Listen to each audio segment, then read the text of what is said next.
રાજસ્થાની હંમેશા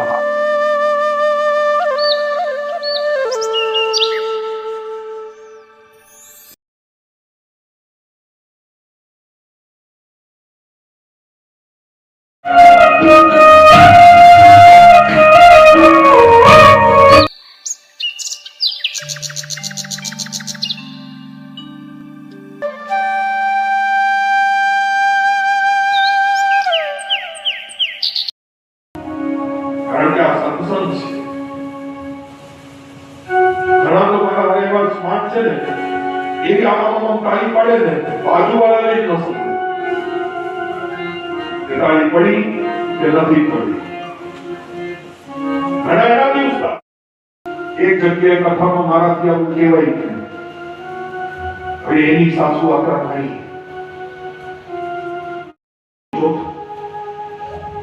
હવે બહુની લાડવા બહુ ફરક અને સાસુ એવડા રહે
Hare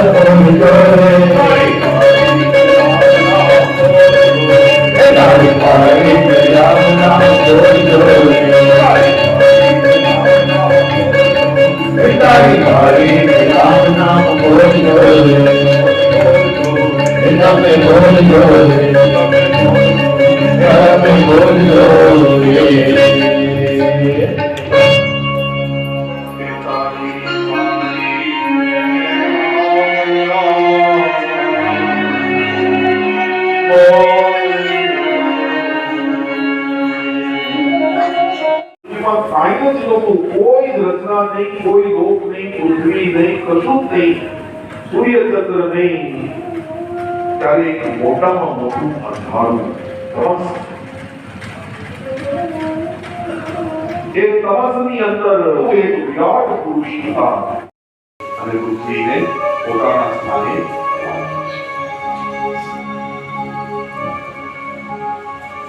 ત્યારબાદ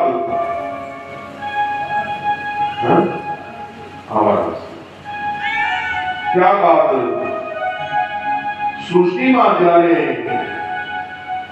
ભગવાનના નામ સિવાય લોકો અહીં તહીં ભટકવા લાગ્યા ત્યારે બ્રહ્માને છીંક આવી અને બ્રહ્માના નાસિકામાંથી નારદજી પ્રગટ થયા જે મુપત્ત રાત્રે એવું નામ કહ્યું આજે ભગવાનનો બીજો સમગ્ર સૃષ્ટિની અંદર ભગવાનનું નામ ફેલાવવાનું કામ કર્યું નારદજીએ પણ સૃષ્ટિમાં આગળ કઈ રચના થઈ નહીં ત્યારે ધર્મ નામના પુરુષની પત્ની મૂર્તિના ગર્ભથી ભગવાને ચોથો અવતાર ધારણ કર્યો છે નર અને નારાયણ પણ એ પહાડ રૂપે તપસ્યા કરતા રહ્યા જે નર નારાયણની ગોદમાં બદ્રીનાથજી બિરાજે છે એ અવતારમાં પણ આગળ કાર્ય ન થતા સિદ્ધાંતો અહીં નહીં થઈ રહ્યા હતા એટલે સિદ્ધાંતોના મૂલ્યને કરવા માટે માતા દેવહૂતિના ગર્ભથી પાંચમો અવતાર ભગવાને સિદ્ધોના સ્વામી કપિલનો લીધો છે. પાંચમા અવતારમાં ભગવાન કપિલ ભગવાન એમાં પણ કઈ સૃષ્ટિ આગળ જોઈએ એટલી બધી નહીં ત્યારે સતી અનસુયાની સ્તુતિ ઉપર અત્રિ ઋષિને ત્યાં ભગવાન ત્રણેય ભગવાન પ્રગટ થયા છે દત્તાત્રેય ભગવાનના રૂપમાં. એ દત્તાત્રેય એ ભગવાનનો સાતમો અવતાર છે, છઠ્ઠો અવતાર છે.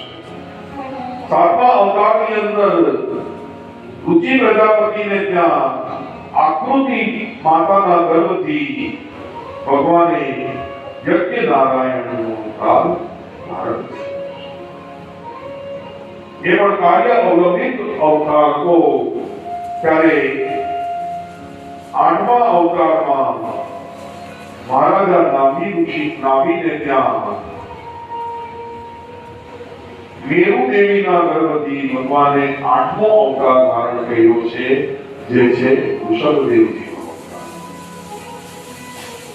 આ ઋષભદેવજી પરમ તપસ્વી થયા, સંસારનો બધાયનો સુસુ દીકરાઓ થયા પણ અંતે પરમહંસની દીક્ષા લઈ અને એ શાસ્ત્ર સમજાવતા ગયા. એ જ ઋષભદેવજીના આદેશથી એક ધર્મ ચાલે છે જેને કહેવાય છે જૈન જૈન ધર્મની સ્થાપના કેમ થઈ, કેવી રીતે થઈ, ક્યાંથી ની મૂળ્યું એ લોકો પાસે નથી, એ મૂળ્યું ભાગવતમાં છે.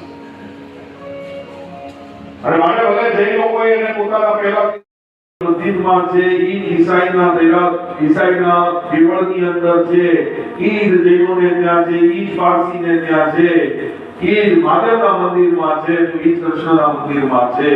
તત્વએ કોઈ દિવસ પરિભાષા થતી નથી, આપણે કરી નાખ્યા. આ તોફાન અને આ વિવાદો અને આ વંટોળો જે ઉભા થયા છે ને એ આપણી ઓછી સમજના કારણે ઉભા થયા છે. બાકી પરમાત્મા તો એક જ છે. જે પાણી ગંગામાં છે ને ઈ જ આ સાગરમાં છે. કેવી રીતે? કારણ કે પાણી બને કેવી રીતે? સૂર્યનો તડકો આવે ને એમાં વાદળ થાય